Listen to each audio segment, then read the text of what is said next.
Otieno mar tarik 23 dwe mar 12 wakelo ni weche manyien mag rameny piny magi moko weche ma wamiyo pek. Trailer walk mbele to nishalo lose control to biro matek to ogo Nissan moro koro kako odhi kako omedo tumo geche but okos accident mang'eny sana to ji otho gi mbele kono. Ji 7 wito ngimagi tok trailer tumo geche gweng' ma Suswa, kaunti ma Narok. System mar education mane gini kelo mondo mi ochochini ogol oko koro mondo mi wakikil wadhi mbele gima osebedo katiyo. Jokanye sekta mar somo nyiso sirikal mondo were gi chenro mar siro som jopuonjre mbalariany madono wito oko kendo doge mano machon e bwo HELB. We have given specific industrial actions to all county governments which will begin most of them on 13th of January. Riwruok jochiw thieth Kenya National Union of Nurses ochiwo notice mar dhi ng'anyo ka gidwaro mondo ketie tim winjruok mane gidonje kod sirikal.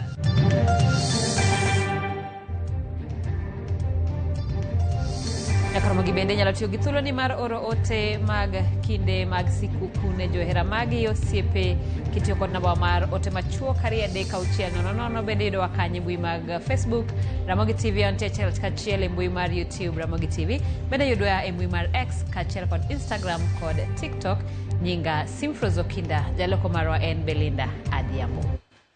Kawachako ni ji 7 wito ngimagi e masira makoch mar apaya motimore gwenge mag Suswa duka moja e kaunti ma Narok. Kalore kod lipodo bila trailer moro tiende no muoch motumo gari matin bas mar ena kod matatu kendo weyo ka ji 2 e matatu no owito ngimagi kanyo gi kanyo kama chielo wito ngimane kane oyudo thieth. Trailer mar 2 bende emane brege ochot nochopo kama masirano otimore kendo tumo gari kido mar Toyota Prado apiko kod ng'ama ne wuothe bath apaya konego ji 4 kanyo.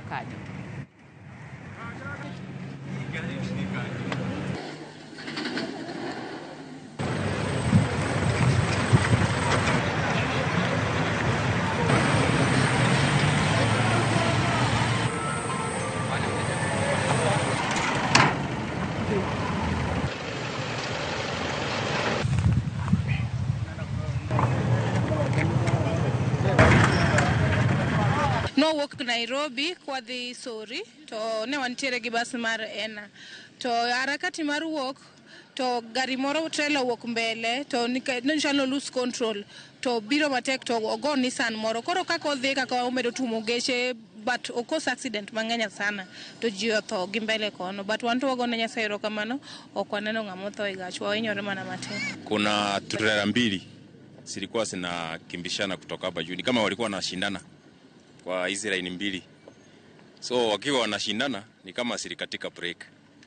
Ndio sikaleta hii ajali unaona. Sasa hapa unaona gari zenye zinatoka Nairobi ni mingi kuliko zenye zinatoka huku. Sasa hizi zilikuwa zimechukua line mbili na zimekatika break. Sasa kufika hapa ile gari zilikuwa zimepatana ni hii Prado unaona injini yake iko huko na gari iko huko. I think hiyo familia yote wameenda, mtoto ndiye ameponea lakini amevunjika kila mahali. Hao watu wenye walikuwa kwa hii Prado tumejaribu kusaidia msichana mwenye alikuwa ndani. Ndio askari ameniambia vile wamempeleka hospitali amekufa sijajua lakini wameenda na yeye. Watu wa Weybridge nafaa wachunguze hizo magari sana kwa sababu hizo magari zinabeba mzigo mzito sana. Ukiona venye mawe imejaa barabara hiyo mzigo ilikuwa mingi sana. Kwayo en joma kara joriembo mondo med bedo motang' kalore ni gi kindeni apeyni opong' kendo jowuoth thoth mano chuno ni ng'ato ka ng'ato mariembo nyamburko nyaka koro bed motang' mondo mi waduok chien ngima ma iwito e yor masiche mag apaya e kindeni. Kawadhi nyime ni jowuoth e tesen nyamburko ma Kisumu yuago nengo wuoth masani oidho malo ka bende giyuak ni geche madhi e gwenge mopogore koro tin kalore kod kwan mamalo mag jowuoth. Ripota mar Veronica Rogo notwag gi jopiny ka gikwayo weg nyamburko mondo duok bech wuoth piny mondo giyud kaka gichopo pacho. Jowuoth opong'o kar yiengo geche ma Kisumu ka girito geche matero gi pacho kata bed ni geche go tin. Jogo matekogi okonyogi yudo gari kata kamano nigi pek machielo. Bech wuoth ni malo kendo ketogi e mino kod kondakta. Aya Kisumu utadhi Migori. Basi soni fare idho sana compared to other days. Esani kumani wadhi gi mboro 600 Migori sani it is almost 1900 kan. Koro fare idho sana. Kwa ni mano bedo cost nikech rush ntiere sana joma travel odhuro sana. Ne jogo mapok oyudo kaka donje gari. Gibedo bathe ka girito bech wuoth odog piny maromo gi pesa ma gin go e ofukogi. Yudo ka ji ng'eny moloyo kaka pile. Atemo juu chini ma yudo nafas sani ane gari, lakini fare to oidho. Oloyo chien kaka yande en kachon. Ka chien cha nyocha seche moko anyalo idho gi 300 ka giidha inya to 350, but sani kor ka chope stage ayudo ka en 500. Kata bed ni jowuoth ywak ewi bech wuoth, derepe kod kondakta to nigi mor ewi ohala ma omedore e kinde ma jowuoth thoth. Awacho ni kawuono biashara ber kabisa stage wa ma Kisumo ka, kendo abiria donjo sawasawa, waneno ka tich dhi maber, kendo abiria manyocha okwanwang' wanwang'e yo makare sani. Kawuono waneno ka abiria lara gari. Gimedo ni kata bed ni jowuoth madhi pacho odhuro, geche maduogo e boma ma Kisumu to daso adasa joma giting'o. Jowaburo mana ng'uono kodwa matin nikech sani jok mawuok dala Reserve kabiro town onge. Koro ng'eny geche wage ringo one way. Mawuok Nairobi sani joma dok Nairobi onge, kaini kata joma wuok kata mana Siaya kabiro Kisumu tin kabisa. Koro nyalo chuno jowa mondo samoro gimed nengo matin mondo gicompensate go weche mag fuel mag ringo nono ka giduogo town. Kata obed ni jowuoth yuago nengo wuoth mani malo, chunogi ni nyaka gichop dala kaka ne gichano. Arogo Veronica, Ramogi TV. Erokamano ahinya Arogo Veronica. Ka wadhi nyime ni jo ohala ma Nairobi ywak ni jonyiepo onge kata obedo ni en kinde nyasi mar skuku ma yande gin gi geno ni oganda biro timo budget mar skuku kod higa manyien. Kaluwore kod jo ohala giwacho ni jonyiepo ywak ni gionge kod omenda mar timo nyasi mar skuku kama tin ma gin go gitimo godo chenro mar duoko nyithinde skul kochopo higa manyien. Cynthia Onyango ni kod ler. Kochakore e stand mag uso gwen nyaka e mago mag uso alot. Piny okwethi. Tipo maka en chiro mani kod jouso kende ka jonyiepo to chalo ma odhi kwath. Kibanda mabet ni kod jonyiepo en mago ma iuse lewni mabet bechgi olwar. To kata e magi kwan mar jonyiepo ni piny ma opogore gi kaka ohinyo bet e kinde nyasi mar sikuku. Jo ohala wacho ni pogruok nitiere maduong' ahinya e chiro matoi kaluwore kod kwan oganda madhi nyiepo. Kama tin machopo e chiro no chiwo kwayo ni mondo duoknegi bech mwandu piny eka ginyiew. Kawang'iyo gi last year, sani ne yudo ka wan gi customers. Lakini sani saa 5:30 inaelekea saa 6 hakuna watu, hakuna movement ya watu. Ukiona kama hii ni 200 ukiambia mtu hapa anakuja anakuambia hapana niko na 100. Bagi kama hii ni bagi ya 700.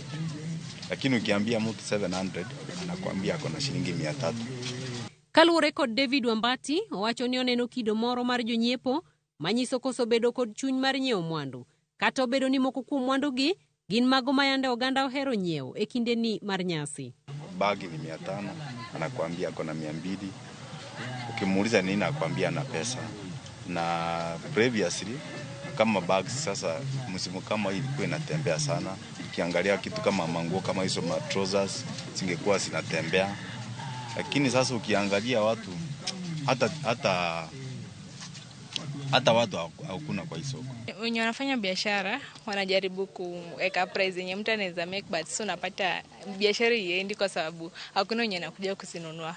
Jonyiepo mawaloso godo to wacho ni chenro magin go sani en mar nyiewo gik dok e sikul higa manyien kaluwore ni omenda magin go tin ma ok nyal romo timo nyasi mar sikuku. Tuna plan venye utanunua mango za Christmas kitu kama hiyo, but this time vitu zimechange kwa sababu ya economy.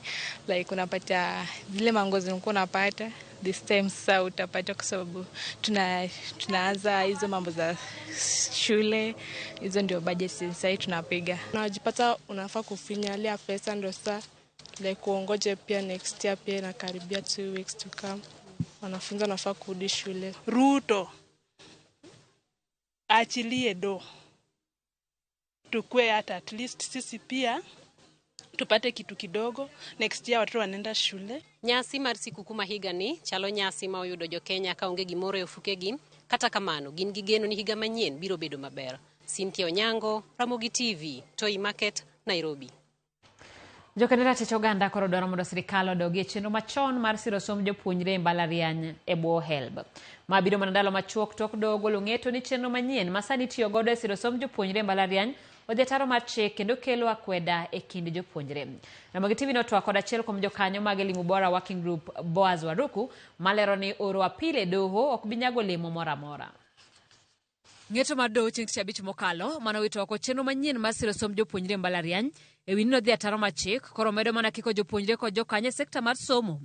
Mana jumbe manok to skunde yawo kendo e higa manyien. Jokenera ratich oganda koro dwaro mondo sirikal oduok chenro machon mar siro somb jopuonjre bwo HELB. System mar education mane gini kelo mondo mi ochochini ogol oko koro mondo mi wakikin wadhi mbele gima osebedo katiyo makoni ni jo higa 3 tiyogo, higa 4 tiyogo, higa 5 gi higni 6 nikech tie courses madhi mbele kamano gisebedo ka gitiyogo gin ok ncha gibedo affected nikech en effective kendo onge ywakruok mosebede okete uduog chien omak jogi duto. Boaz Waruku ma en jakanyo e riwruok mar Elimu Bora Working Group ma en achiel kuom riwruoge manodhi e doho ka kwedo chenro manyien mar siro somo e mbalariany onyiso sirikal ni onge tiende oro apil e wi ng'eto mar doho kaloro ni chenro no okalo chik. Judge owacho maber ni kata gino bende offend kata na HELB Act, offend constitution to kendo offend HELB Act to gi chike mamoko ma support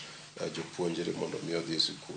Kata giwacho ni gidhi appeal to an akone ni kik gi appeal nikech ni kata gi appeal gima en unconstitutional and unconstitutional. Waruku lero ni chenro machon e bwo HELB tiyo maber ka ok kamano jiwo mana sirikal mondo rie chenro machon mar HELB ma weche kuono nuro kendo ti kode siro somo e kuonde tiegruok mamalo.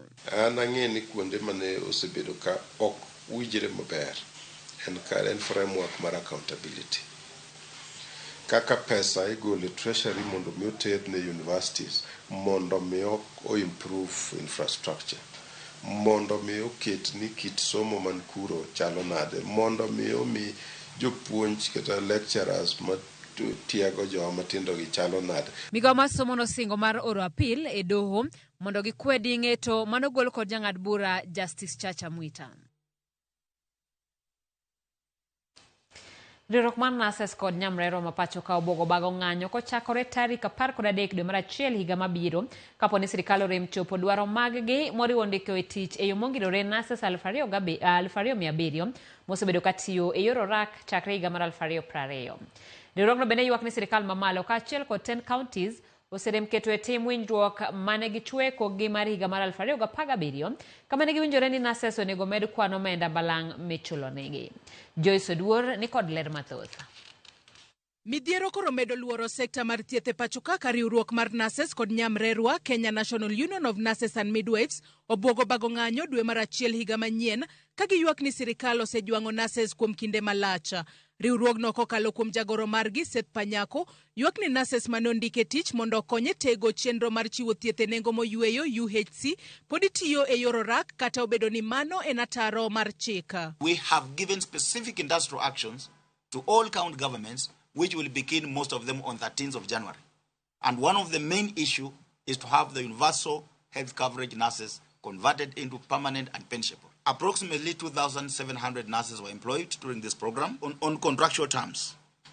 The nurses have continued to serve. This is now the 5th year, which clearly contravene the employment policies and principles of the government as instituted in regulation of 2016. Panyako bende wacho ni gino maduong' ma bende omiyo giluongo ng'anyo margi en rem mar sirikal ahinya to 10 counties rem keto e tim winjruok mane gichwe kokgi mar higa mar 2017. We also have a return to work formula of 2017, an agreement that has not been honored by the government, where nurses are supposed to get an increment of nursing service allowance from the current 20,000 to 30,000, get a uniform allowance from the current 10,000 to 25,000. That agreement has not been implemented. Kata obedo ni sirikal mamalo ne ochoro malo e ngas mar telo NASES moko, riwruogno ywak ni 10 counties pok ochoro e ngas mar telo NASES matiyo e ute thieth mag counties, gino momiyo gichiwo notice mar ng'anyo ne 10 counties duto 47. We have issued and we continue to issue strike notices to all 47 county governments. Promotions in the county government has remained a major problem. Nursing has not been recognized properly as a directorate. When it is properly anchored in law, in Health Act 2017, stipulate that there should be a Directorate of Nursing Services. Kaluwore kod riwruogno, sirikal noketo tenge omenda bilion 11 ne nurses e pachoka, kata kamano gilieko ni moko kuom omenda go ne olal e yor mibadhi. 6.8 billion for gratuity, 4.6 billion for contract. When you put all this money together, it's 11 billion.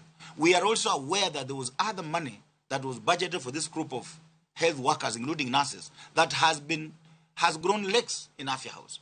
Nurses mapachoka koro yango ni giikore mar bedo e mesa kod sirikal mondo gipor wach, kata kamano ng'anyo margi to giwacho ni biro dhi mbele nyaka chop dwaro mag giduto. We are ready for dialogue, but the dialogue must only lead to one thing: conversion of nurses on contract to permanent and pensionable. We have had a meeting with the Principal Secretary for Professional Standards this morning, and she has given us another meeting in January 6th. But as we address, the nurses at the counties will be on strike from 13th. Joyce Oduora, Ramogi TV, Nairobi. Erokamano ahinya Joyce Oduor kuom lipodno mabende kelo wayo mokwongo. Chenro en mar ang'ich welo sa 1:14. Aneno ka otudonjo ka Stephen Oguta wacho ni an Uriri Migori County oro ote maber mar skuku ne jonyuolna. Naman Oguta kod Pamela Kinyi, jaoda Lona Nyarambula kod nyithindo Ruby gi Ruela. Simfros Okina neno chenro mar rameny piny kan papo nditi Nyakach. Akoyawe maber mar Xmas ne mama na Rose Oyongo kod nyithindwa duto kod Joko Koth Kateng duto an Bro Yongo Evans mar Kanyamfua Pala Karachuonyo. Auro mos mar Christmas ne mama na Nyaugenya baba na Julius kani Kanyamkago Uriri min toto na Morin owetna gi osepega duto te nyakwaro nyango mar Migori County. Erokamano auro ne jaoda Rose Gian nyithinda Damian kod Tamia mama na Nyokach kod familia marwa members magate magnano kod yie gi team international.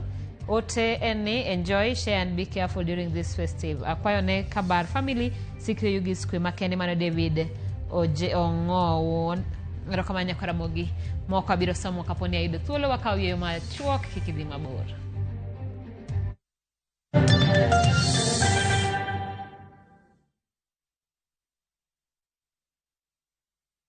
Looking for thrills? Experience the excitement of gaming with Pata Pata. Play, win, repeat. Cheza games kali kama Vieta, Linko na Mines kwa platform yetu mpya. Sign up now and get up to 200% Karibu bonus on your first deposit to kickstart your winning streak.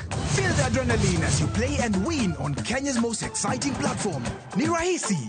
Register, play, and experience the thrill of every win. Visit patapata.com now and play, win, repeat. Not for persons under the age of 18. Authorized and regulated by BCLB 447.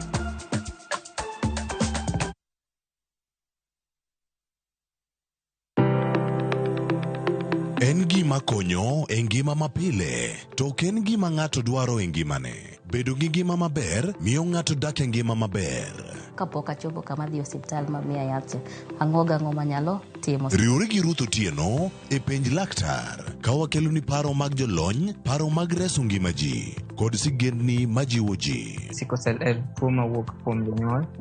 Koro ka ji pok okendre, ji onego gidhi e pim mondo ging'e ka gin gi jin mar sickle cell. Kochakore gi lony manyien mag thieth nyaka e yore mag thieth makonyo.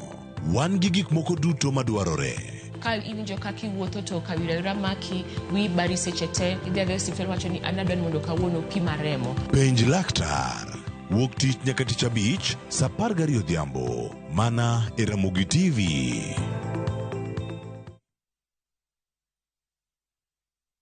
Krisi Moments ni kumake memories za nguvu, kueneza furaha, kushirikiana na familia na marafiki na kuinuana. Krisi Moments ni kuja pamoja, kujuliana hali na kumake memories. Equity iko hapa kujenga hizi moments za Krisi. Tuma pesa from Equity to Equity for free. Lipa kwa Equity Till au na Equity card yoyote for free. Cha kupendeza zaidi, tuko na deals moto za kuchangamsha Christmas yako. Isitoshe, ukikwama tunakusort na Easy Loan ama upate boostika. Tujenge Krisi Moments na Equity. A Merry Christmas and a Happy New Year from Equity.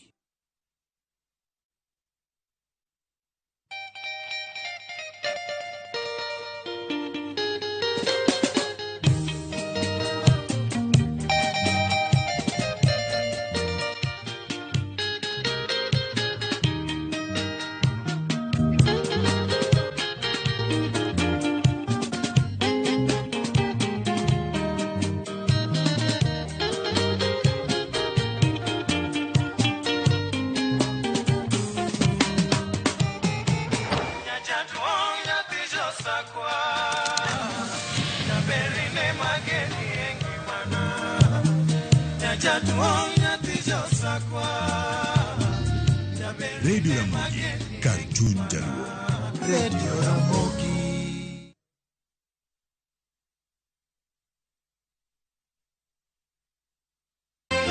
Moruru, Christmas ochopo, kinde mag sikuku ochopo. Yud more kinde nyasigi gi mich mag sikuku kokalo kuom Ramogi TV. Inyalo bedo jaloch mar siling' 5,000 pile ka pile. Chakre tarik 16 nyaka tarik 25 dweni mar 12. Sikuku yot. Mokwongo, ket wang'i Ramogi TV to QR code biro nenore sa asaya. Kaito, scan QR code no. Ibiro chopo e Citizen Digital. Kendo duok penjo ma openji. Kendo, ng'at mano kwong chiwo duoko makare biro yudo siling' 5,000 pile pile. Mano kaka wakelo ni more kinde ni. Koro, podi ritang'o. Scan code no. Jibambe ikrisi kod gik mabeyo mag nyasi kwa Ramogi TV.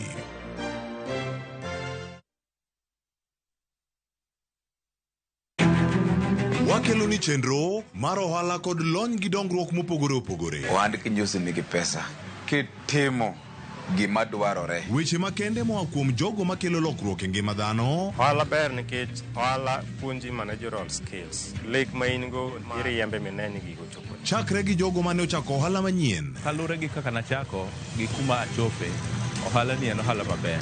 Nyaka jotelo molony e timo ohala. Akwanyo jodala wate odogi ohala. Ne pek mane gikalie. Pod waonge uhuru mar ohala. Loch mane giyudo kod kinda mane gitimo e manyo gik mabeyo beyo. Ka jaohala ok inyal chako project ka ionge gi market. Tudri gi Cleophas Oluoch e ohala gi mwandu. Tich Ang'wen ka Tich Ang'wen chakre saa 1:45 otieno.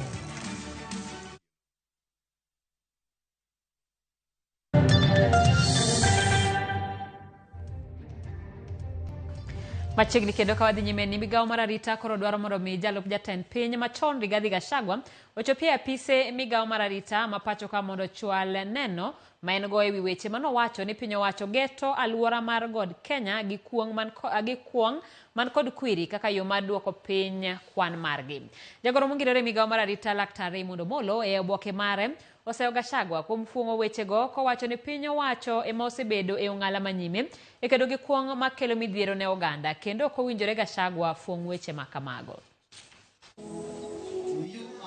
En oboke ma ondiki gi migawo mar arita mandala achiel bang' mane en jalup jatend piny Rigathi Gachagua fuong'o weche moko e kinde mano yore lamo odira mokadho.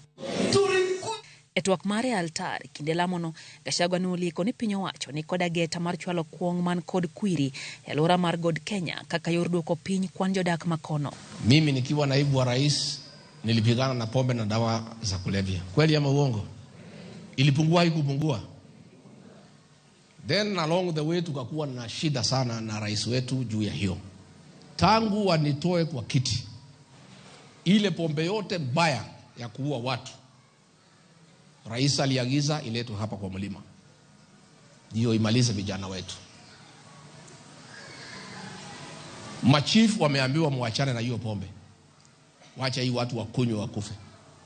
Polisi wameambiwa muachane naye, wacha hii watu wakunywe wakufe. Ati ndio idadi yetu ya wapiga kura ipungue. E oboke mare mogol kawuono, jagoro mongirore migawo mar arita Dr. Raymond Omolo oseyo Gachagua kuom weche manokiro kowacho ni gin weche ma ok owinjore wach gi jal ma osebede achiel kuom kombe mamalo e pacho kae kendo ong'eyo kaka itawo sirikal. Omolo wacho ni piny owacho ni kod chenro mar kedo kod kuong' ma ok opodhi ok mane alwora mar God Kenya kende to e pacho kama ngima. Gachagua owuoyo bang' kuong' ma ok opodhi nego ji 3 e gwenge ma Nakuru ka Omolo koro oseyo Gachagua kuom tiyo gi wach kuong' e go siasa mar alwora mar God Kenya. Olero ni piny owacho onge gi orak mar chwalo kuong' e gwenge, omiyo ok onyal chwalo kuong' ma ok opodhi alwora mar God Kenya kaka Gachagua lieko ka koro singo ni piny owacho biro dhi nyime gi go peksen e olni mag kuong' ma itimo tok chik chendo mane gichako dwe mar 3 higani monywando bede migepe maromo 10. Okwayo Gachagua mondo mi ochwal neno ma en go kutenre gi weche manowacho e apise migawo no, ka bende okwayo oganda jo Kenya mondo mi kik donjre e math ma sasa e kinde gi mag nyasi kendo gikwep tiyo gi kuong' ma iuso tok chik. Moko kuom jolony kod josiasa mag oganda Luo wuok oko kendo oseyo jalup jatend piny machon Rigathi Gachagua kuom wacho ni sirikal omiyo thuolo kembe mag loso kuong ma ok opuodhi motimo kwiri mondo los kuong ma kamago kendo uso ne oganda jomasawa kende kaka yo mar rocho ngima rowere mag gwengego.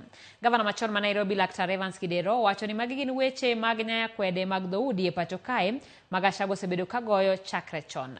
Jotelogo koro dwaro mondo duol mochung'ne riwo wi oganda NCIC oluong Gachagua kendo dadhoge e wi weche manowacho. His insinuation is unacceptable because we believe that this is probably the reason why he was impeached. It started with shareholding issues, and it ended up in his impeachment and him insinuating that the president is directing alcoholic products to be sold only to one particular community is very, very unfortunate. And I want to call on the National Integration and Cohesion Commission to take this matter very, very seriously and investigate it. And he needs to be brought to answer and to provide evidence that this is so. Statistic mana kada emanu chiwo e thuolo no nakada ne nie bwo rigiji no wacho ni joma metho ahinya kong changa ni en Western Province. Western Province metho ahinya kiluwe gi Nyanza kaiti luwe gi Rift Valley. Kongo mopuodhi joma madha ahinya en Nairobi kati luwe gi Mombasa. Omiyo rigiji owe wuondo ji owacho no jawacha dier to kiwinjo ng'amusiko paro ne mena ji ni ojawacha dier mano jamriambo mapororo.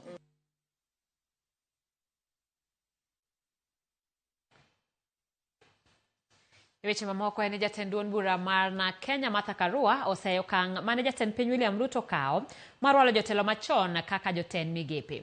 Karua wacho ni Ruto chalo ka gima kiare kaluwore kod gik ma otimo mowacho ni gin tok chik kaluwore ni ok okaw pach oganda jo Kenya. Jafwambo marwa Linet Undi ni kod ler mathoth.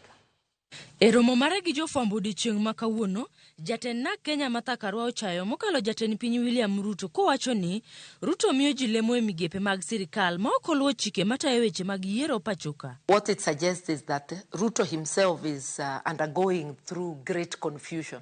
He doesn't know whether he is coming or going when you look at those appointments. He is at liberty to propose names and reorganize. Anybody heading government can do that, but it must be done within the law, not through the back door. He is in a coalition with ODM through the back door, without a post-election coalition agreement. Martha Karua wacho ni okonyal sarir ng'ato kendo okomany tich sirikand Ruto komedo ni en gi duond bura mare mobiro sidho manyien higa manyien tok tieko timo lokruok. I am not a job seeker. I offer myself for election out of a genuine desire to serve Kenya and to help fix the broken in our house, our collective house called Kenya. So the fact that I am not in government will not make me look to be part of a crooked government. Karua bende oseyo deko mar yiero commissioners mag duol matayo yiero pachoka IEBC kochayo jood bura kuom mana chwalo agenda madewo gi owuon. Parliament is a dead institution. It just proved so many times over. If we had a parliament, a real parliament, not a rubber stamp, would we finish a year without an IBC?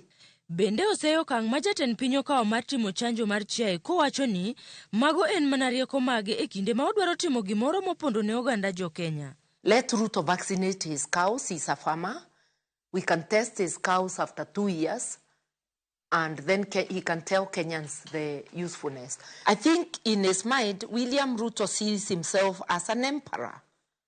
So all he needs is a decree. So he comes up with a decree, and your cows will all be vaccinated. He gets very mad when you ask why. Because people need an explanation. In the budget, there is no money for vaccination. Where are you going to get the money? And if that money is available, why not for health? Why not for paying interns? Linet Undi, Ramogi TV. Sirikal mamalo ne ochako chenro mar keyo pi e puothe ma ong'ere ni Kimira Oluch Irrigation Project e kaunti ma Homa Bay e higa mar 2007. Chenrono ne oyudo sir mar omenda moingo bilion 6 kawuok kuom bengi mar Africa Development Bank gi dwaro mar kedo gi nok mar chiemo e kauntino kod jiwo chenro mag pur kod pith. Ripota marwa e kaunti ma Homa Bay Ali Abich nolosonwa lipodni moyiedhi ewi chenrono higni 17 sani nyaka ne chake.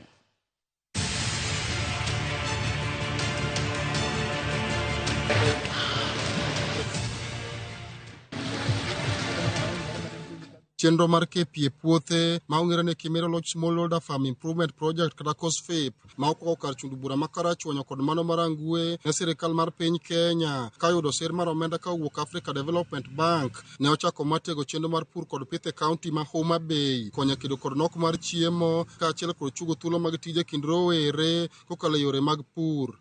E kinde mano chak chenro ni sirikal kokalo migawo mochung'ne rango dongruok e pinje Afrika ma Ugwe ne ochugo komiti mano ting'o jotije mag piny owacho mano ochung'ne chenro no. Kata kamano higa mar 2021 duol mar rango dongruok e alwora ma Nam Lolwe Lake Basin Development Authority ne oduogo kawo chenro no kendo gin ema gitaye nyaka sani. To bende nitie ber ma jopur oseyudo nyaka ne Kimero chakre.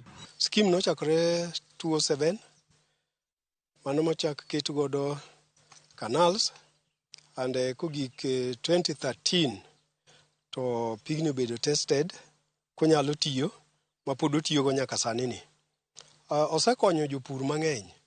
Nitie jopur mose benefit, nitie joma ne ok nyal chulo kata school fee ne nyithindo, to through pigni gi pur ma sani gitimo ni omiyo ginyalo afford chulo fee ne nyithindo. E chenro ni jopur timo kothe ma opogore machalo pur mag alode kod nyanya mag uso, pur mar ochele, olembe kaachiel kod kothe mamoko. Ernesto Uma en achiel kuom rowere matiyo kod pigni e yor pur mar ohala. Family maka bende kawuono nyalo yudo chiemo e yo mayot. Omiyo wagone sirkal erokamano kuom seyie mondo ne gikelnwa project ni ka. Kaluwore gi pur ma osebedo ka dhi nyime chenro ni, jopur wacho ni sirikal onego omigi gige pur manyasani ma ginyalo konyorego ka nok mar chiro ne mwandu mowuok Kimero Loch bende en wich bar maduong'. Piny masani ok wanyal tiyo gi ngufu wa wawegi ka ok wanyal nwang'o masin. Omiyo wakwayo county government kata wakwayo national government to gimiwa support in terms of machines mondo jowa nyalo yudo machines ma ginyalo tiyogo. Sani jowa puro gik moko to ok ginyal golo kata mana gik moko ei aora. Samoro jowa gitiyo matek kabisa. To kama kore dhi usgie. Market bedo challenge ma wakwayo ni ka wanyalo cooperate kod the national kata gi county government kata gi any other body manyalo konyo jopur moloch mondo ginyal yudo kama ginyalo yude chiro ka giseloso gigegi. Kata odoko ni nitie ber ma jopur yudo ka to giywak ewi pek moko ma gineno ka giywak ewi deko mar chiko gedo mare kod rem ma sirikal oseremgo gundho kuonde ma keyo pi e puothe ma sani giwacho ni odinore kendo ok konygi. Skim ne pok otieki, ne pok orumo. Nitie kuonde moko ma sani ok be ahinya. Drainages mano yaw e skim olocho mangima gidinore te sani. Kuondego ema ne pi ringogo kadok gade e aora, pi moa e puothe ringo kadok e aora. Ne wan gi plan maber ni ka pi ringo e areas gi te, pur ka pur ni winjore nitie pesa mano winjo wachul. Koro ok wanyal chopo kanyo nikech pi pok ginwang'. Koro akwa sirikal marwa ni kaber to giyie gichopnwa kuonde mane winjo gini chopie. Nitiere gima waluongo ni insecurity mag gigewa mane wasegero. Achiel kuom gi unyalo neno kanyo kako yieche. To gikonywa gi administration bendo medwa ngufu. Kamoko kuom jopur mane chenro no kale puothegi bende ywak ni nyaka ne sirikal kaw lopegi pok ochulgi kendo kata gioro kwayo margi to ok dewgi. Ok gilu ni gigi chal nade. An dam nyalo barore madonjo nyaka e yoda ka pi donjo. Nitiere pipe mane gi kunyo ka donjo e yodwa. Ne gikonowa ni pipe no joma ne udi pi okale utegi ibro ne kaka itimo kendo ibro ne kaka igedo negi. Wan no gigedonwa, pi donjonwa e udi, nyithindo wan go, kiluongo gi ka gikalo, ginyisowa ni mago gik mane osekalo. Koro wakia ni gigo nokalo ne jomage to wan achiel kuom joma nokaw nyinggi. Nyaka sani chenro mar Kimero Loch osechopo atamalo 70 ka jatatije mar Lake Basin Development Authority Wycliffe Ochiaga wacho ni migawo mar omenda dhi keto pesa higa manyien mondo tie gedo mar chenro no ka okoni nyaka ne LBDA kaw chenro no gitimo mage nyalo mane ni ochopo gimomiyo ne ochake. Asego mbaka gi jatend migawo mar omenda kendo kwane wabedo kode tapimo kode kuonde modong' mapok otieki e Kimira ka kendo kuonde ma bende osekethore. and nitiere gimiluongo ni supplementary budget. En ijiwo godo budget kuonde mane nitiere gi rem to dwaro mar jopiny nitie. So exercise ni biro higa manyien kar dwe mar 2-3, and nikech nasewuoyo gi jatend migao, an gadiere ni obro keto gimoro ma oromo. But another thing mwanyiso jo thurwa en ni kopo ni kanal okadho e puothi kata mane bath dalani, wanyalo bedo gi jukumu kaka wan wawegi be mondo watim cleaning mar kanal. Jaod bura mar Angwe Lilian Gogo ma bende chenro no kale kama orito to wacho ni chenro no kinde mokalo ne okwa kod mibadhi maduong' gino ma osedigo chenro matieke. Nitiere tunnels ma pok otieki nyaka sani. Oruch Kimira nitiere kuond ma pi ok ringe. Oluch Kimira nitiere makata pige ka ringo to ok ringe yo makare minyalo tim godo irrigation. Omiyo e Rangwe constituency percent achievement mar gima ne Oluch Kimira ne intended for, I can put it at 30%. Nikech Oluch Kimira nigi capacity mar feeding the greater Homa Bay County, to mopogore gi mano wanyalo yuto nyalo wuok e Oluch Kimira ma pidho jo Homa Bay County gi chiemo to kendo iuso ne counties ma oko. But kuom hawi marach Oluch Kimira osebedo mismanaged. Pesa manoket e Oluch Kimira osebedo misappropriated e thuolo mar higni 16. Nyawadgi makarachuonyo Adipo Kuome dwani mondo sirikal otim mapiyo mar tieko chenro mar Kimira Oluch mondo jopur matiyo kod owinji berne. Waluongo scheme ni Kimira Oluch. To nitie kama iluongo ni Kimira Wuongo. En kama ber saidi, en pap maber. En ye plan to pok otime nyaka sama wawuoyeni.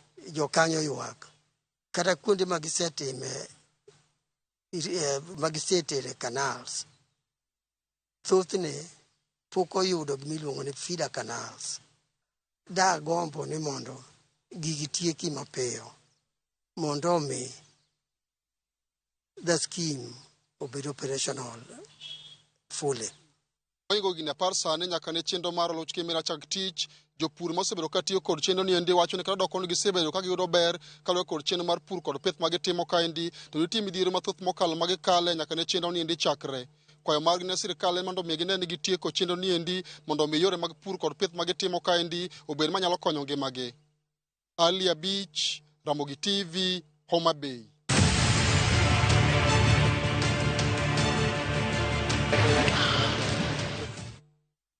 Erokamano ahinya Ali Abich ne tich majaberno. Ageno ne jotelo winjo mar mondo mi chenro makamago mag sirikal kik ninda ninda kata obedo ni ginyalo konyo jopiny kolos gi yo makare. Otemolo kaeri thuon ka ji dhi kendo ka ji duogo Walter Nyambaga ni dala koweru kowacho ni onenowa maler en kod jaduong' Nation Nyunja kod Justus Nyunja giwacho ni gimor kod Ramogi TV. Erokamano ahinya Walter Omulo Morin wacho ni an ote arote ne jo Nairobi te ni bando muodore dala gi Oganda gibi mana gi pesa mane odogodo. Mano Morin kanyo. Ogot manne wacho ni oro mos ne familia na duto. Erokamano kuom Oteno Steven Nyariro wacho ni Ramogi ler dala mar Rongo Kadua kwayo ne joka Nyariro te hawi maber mar Christmas.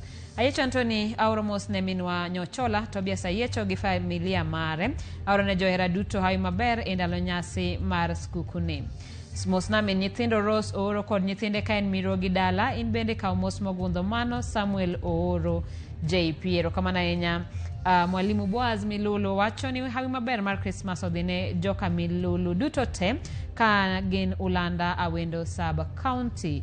Erokamano ahinya. Dom Eliud wacho kanyo rameny piny ler mar atari. Aoro ote mag skukune mama na Martha Odhiambo. Owadwa Innocent Philip Victor Timothy. Erokamano ahinya kwa Ramogi warengo wadhi duka saa 1 gi dakika 38.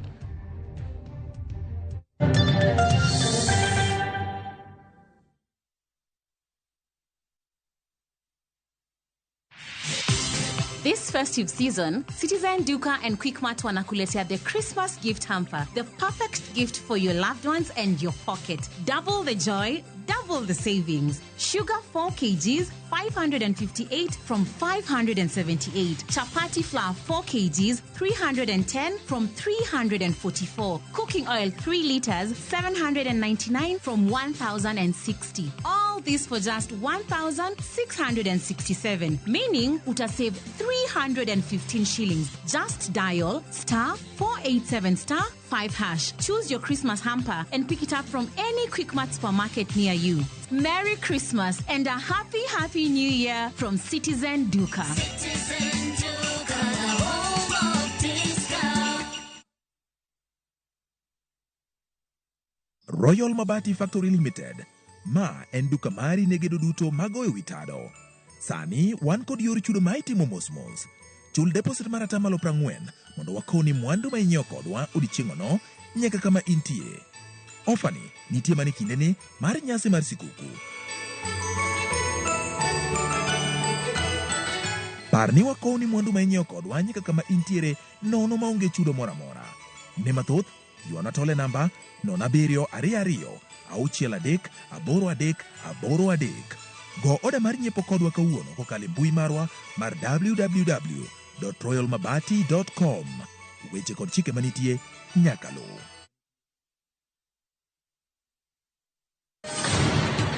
Ei chuny Punjab, hera motegno ne odongo. I love you, Sarabjit. Jod Sardani, oweka chunygi nigi lit mang'eny. Kargi ji adekni, hera bro ketogi kamoro achiel nyaka chieng'. Chunogi ni nyaka gimakre motegno gi hera kod winjruok. Okunyal paro kaka unopuonju, wan ji adek wan wachalo kaka ngum. To ngum moriwre otegno, to mowere kamae ok otegno. To e piny kama gik malich timore, en ng'ano ma ginyalo geno.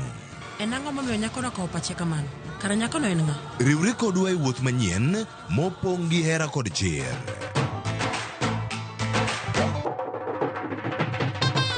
Choti Sardani, wuok tich nyaka ngeso saa 2:15 otieno.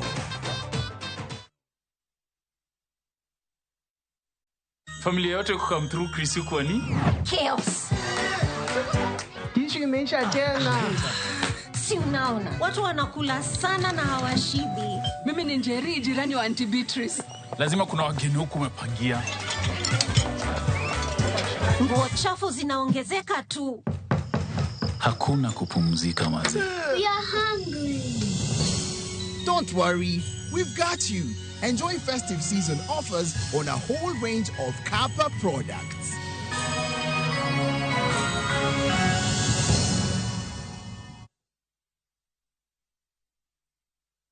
The Messiah, people of Israel are expecting, is about to be born. The prophet spoke of a king who would save the world. Look how big and bright that star is. It's a good star for he who knows how to read its sign. The shining of the star symbolized the birth of a new dawn, a new king. What's his name? His name is Jesus. It's impossible. I, Herod, am the king of Israel. This Christmas, stream the story of Jesus, the long-awaited Messiah, sent to the world to gain the way to spiritual happiness and to grace. Bless the Lord, for he has visited and redeemed his people. Enjoy these inspiring stories of Jesus, a kingdom without frontier, only on Viusasa.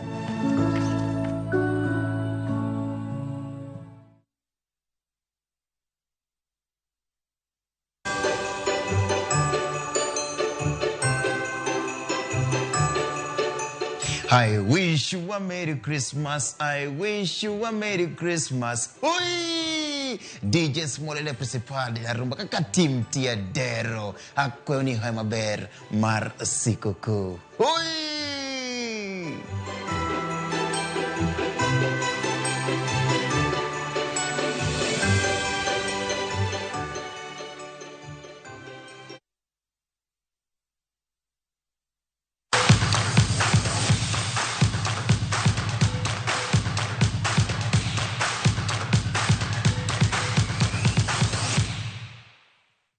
Machiegni e paw tuke tim mar Rapogi FC e joloche tuke mag tukuza talanta manyo bagi finals mag Gelap ma skul primar ma Kambogo e sub county ma Uriri. Tim mar Rapogi nyolo Osogo gonde 2-0 e finals mane oywayo johera mag adhula mathoth.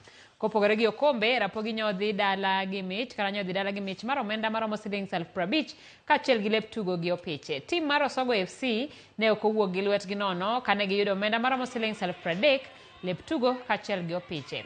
Rawere ojiw mondo ket maino e nyayo mich magin godo kar donjore njore weche manyo sir motegno kod jaod bura mauriri Mark Nyamita kod Caleb Amisi. Tukuza Talent nyoywayo timbe 213 maduto nyoyudo mipiche.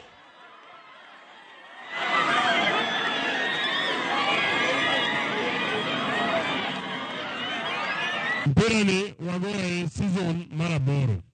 Podo bro vya vya kwa deno bro vya kama ni nyaka chieng. Nuge kamano. Aneno ka pap kaendi nige pewe mang'eny uririka nja chako gitimo moro matin nyamage. Kama ni kanya sayo ya ono higa manyien kupo ni pesa yudore mar serikal to wang'e ne kaka kampo woni okete mondo bira ne level maber. Mondo okech talent ne nitie ka to ka kopo chwe tineno ka koro chap. Mano mondo wadhi mbele.